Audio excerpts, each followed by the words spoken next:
So ito na nga guys, ano, moment of truth. Magpa-pluck tayo ng kanilang mga pakpak. Ayan, babawasan natin yung kanilang 4, 5, and 6. Kasi yun nga ang kanilang technique. Okay, yung technique na babawasan natin yung kanilang mga 4, 5, and 6 para di sila gaanong makalipad. So maybe 1 week na lang siguro tayo sa trap training. Pasok. Para at least mapalabas na natin sila. Ayan. So yung iba dyan sobrang gulang na. Kato ko muna to. At yung iba naman ay ayan, si Baliling oh. So si Baliling, ano lang yan, hindi siya kasali sa paplak natin kasi nga kung alam ko rumoronda rin sa akin yan eh. Pero hindi natin siya kakasama sa plak training kasi hindi ko naman siya sasali sa laban.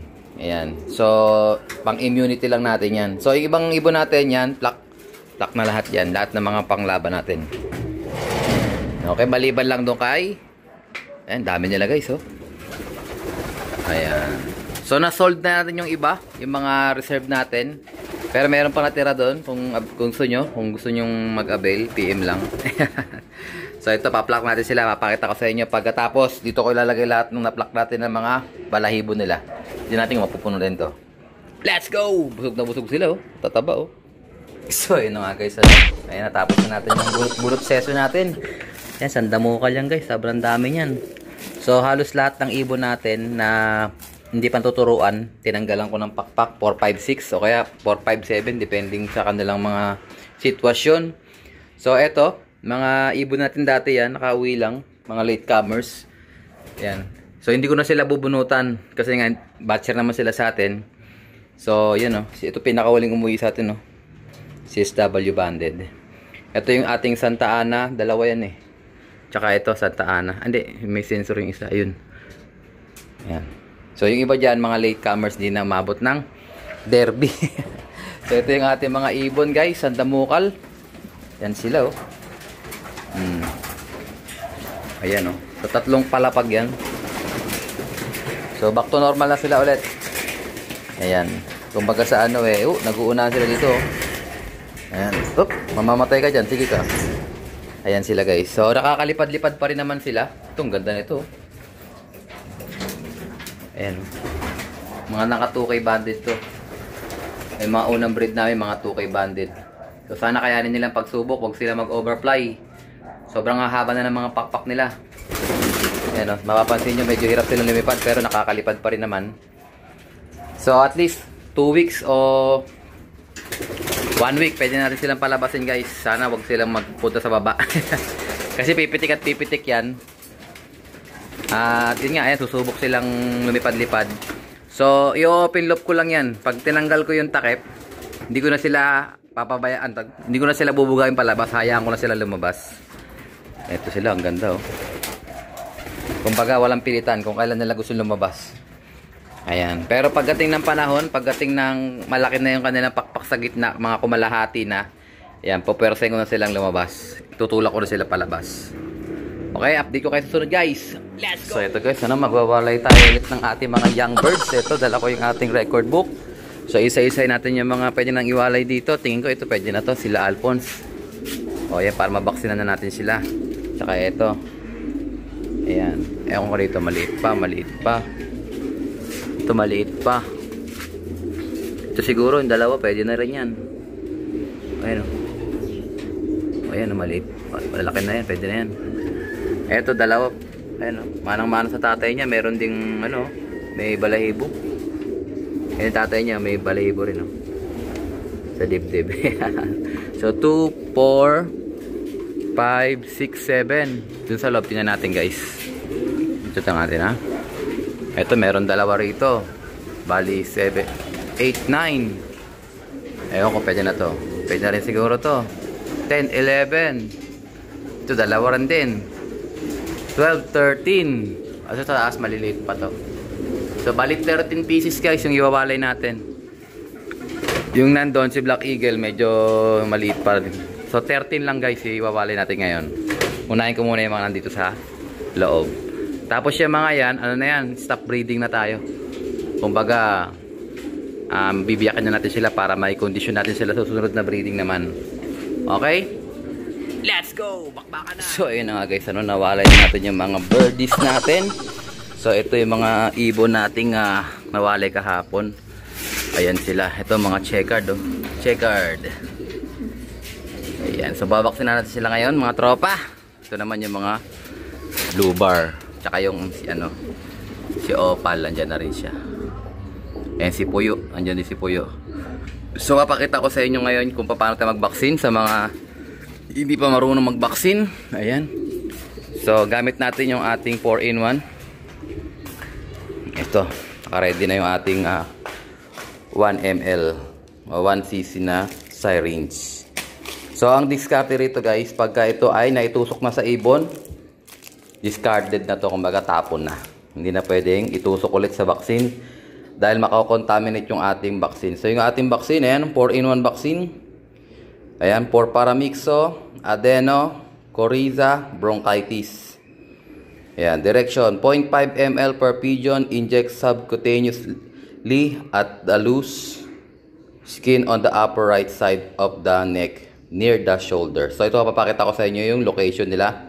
Expiration date 9/30/2026. So dalawang klase na yung 4-in-1 vaccine natin. Ito may coryza. Ayan, may coryza. So yung coryza yun yung malalang one eye cold. Okay? Tapos yung isa naman salmonella. Ito wala nang salmonella to. Kumbaga, pinalitan ng coryza.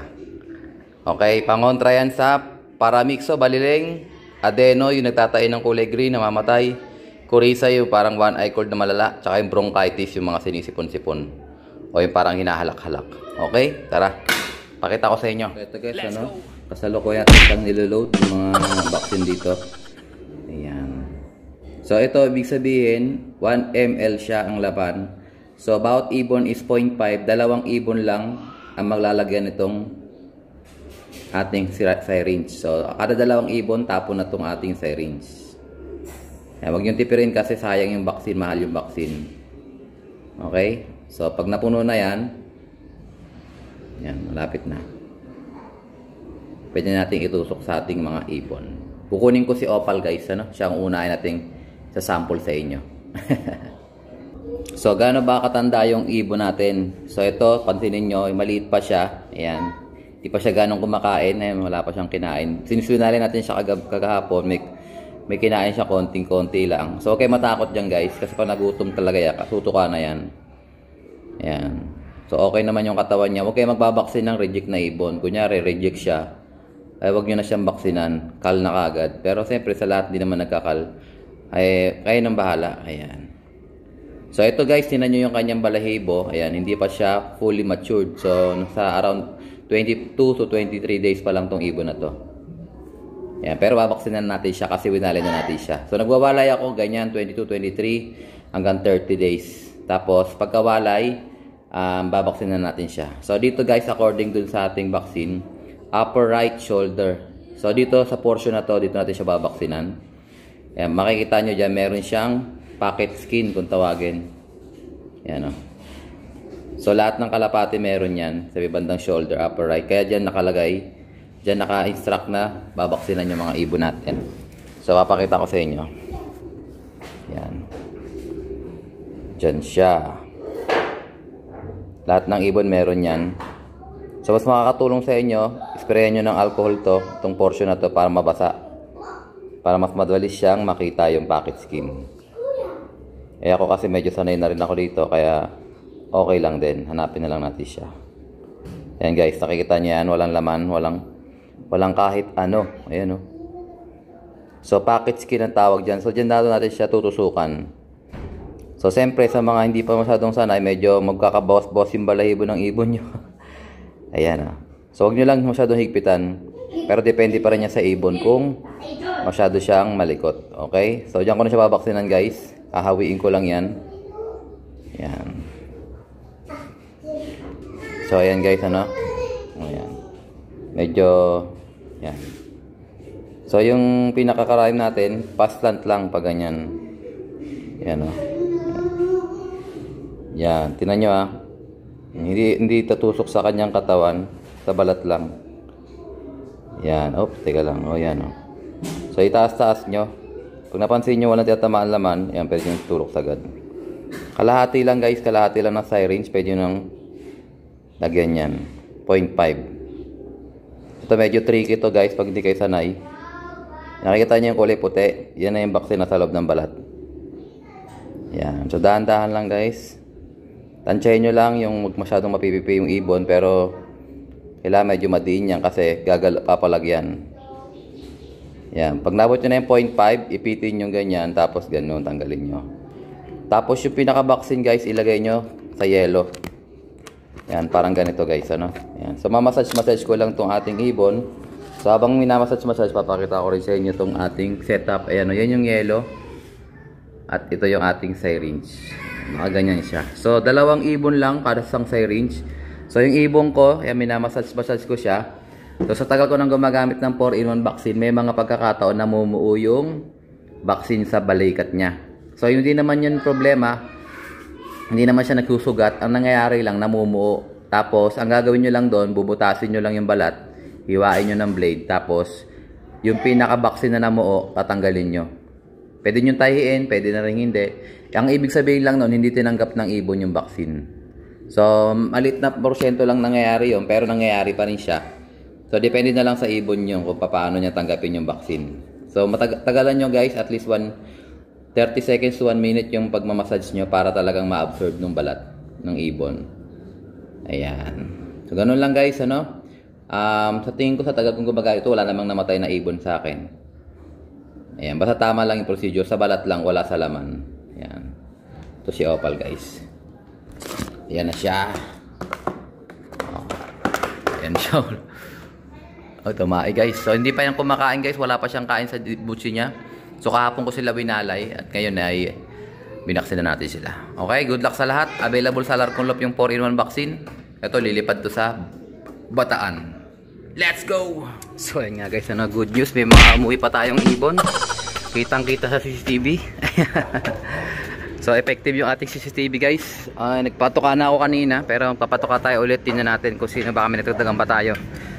Ayan, so kahapon 14 lang yung ating pauwi. Ayan, nandiyan na si ano, si Greensel, oh, ng Quiapo line. So ito yung isang ibon natin na kitang-kita sa CCTV. May kulay green sa ano, may kulay green sa clip ring. Ayan. So kahapon is ano lang sila dito 16. Ngayon 2, 4, 6, 8, 10, 12, 14, 16, 18, 20 na sila guys. So 20 minus 2, 18. Ayan, 18 pieces mga tropa. Nadagdagan tayo. Ibig sabihin kung 18 sa 26, 8 pa kulang natin. Tama ba? 2. Hindi natin baka may naiwan pang isa dito. Ayan, tama oh. 21 pala, may mag-asawa rito. So bali 7 na lang ang kulang natin. 19 tsaka 26. 7 pieces. So wala pa rin si Red Check. Yun ang hinahanap ko, yung mga off color eh. Wala si Red Check guys, oh. Tuloy ang laban ng Alarconlop ito, kata ito, oh. Tatay siya, basag na basag yung dumi niya, oh.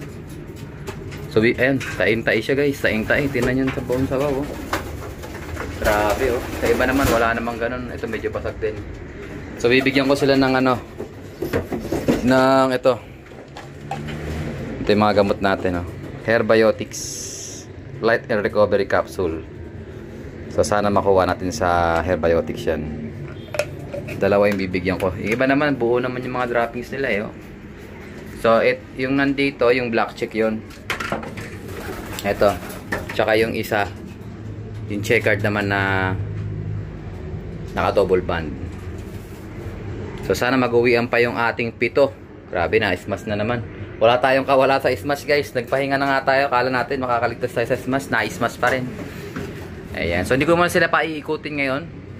At pahinga muna sila. Baka bukas na lang tayo magpaikot. So Sabado na ang loading. First pan-race 2 na mga tropa. Sana kayanin ng mga ibon natin. At yun nga, recover natin sila mabuti. Ito yung kauuwi lang, pinakauli, oh. Yan yung kitang kita sa CCTV nakakulay green na clip ring.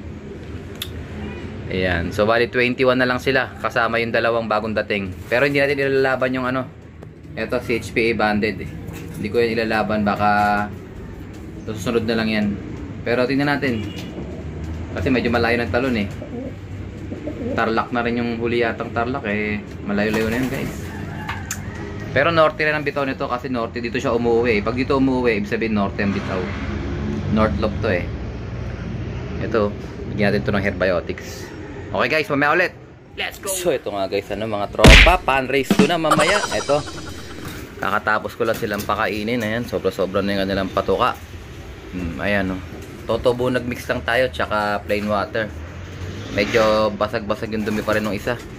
Ito, saan ba yung kulay itim? Ay, nakita ko, nag-drop siya ng basag. Oh. Ayan. Sana kayanin nila guys. So, sasali kami ni partner. 5 kay partner. Meron kaming 4 na libre. 2 kay brother Joey. Tsaka kay brother Bernie, 1. Tsaka kay brother Ruel, meron ding 1. Ayan. Itong 2 to, kasali to sa pan race 1. Tsaka yung isang kapatid niya kasali sa pan race 2. So, hindi ko na sasali yan. Kumbaga meron na siyang sticker. So kailangan ma-stickeran lahat para at least ito, baka isali namin to si Tacloban, Young Dan, Brad Billy line yan, inbreed, mag-ina. Ayan. Ito kay paring Eko yo. Second dropper natin to noong nakaraan. Ito naman yung latecomers natin, no. Kinis pa rin, no. Ang line nyada nito yung kay Idol Egay Saplala Cross Vandenbroek. Ayan. So ito yung isang ibon natin na umuwi. Ayan o. So hindi ko na ilo-load dyan kasi hindi pa rin maganda yung katawan niya. Hindi pa rin na recover. Payat pa rin. So hindi na siya mapapasali ngayong norte. Baka sunod na norte na lang siya. So kung sino man maiiwan sa kanila pagtapos ng norte natin, mapapalaban ulit sa susunod na norte. Kasi hindi naman tayo naglilipad dito ng south. Kumbaga dito is norte lang. Ayan o. Good luck sa mga tropa dyan. Pan race to na mga tropa. Ating bitaw bukas is Rosales, Pangasinan. Sana makapagpawi tayo ng maganda, makapag-clock lahat. So medyo maganda naman din yung panahon. At sana wag umulan bukas. Ito, sa Turlay, no. Maganda yung drops niya guys, bumagsak. Ayan. So ito na yung huling kain nila dito sa loft. Bukas bibitawan na sila. At mamaya bibigyan ko sila ng vitamins, pabaon. Ayan. Meron pa silang oregano durug-durug dyan. Mamaya ulit guys. Let's go. Yung pala yung checkered na yun, bite line yun.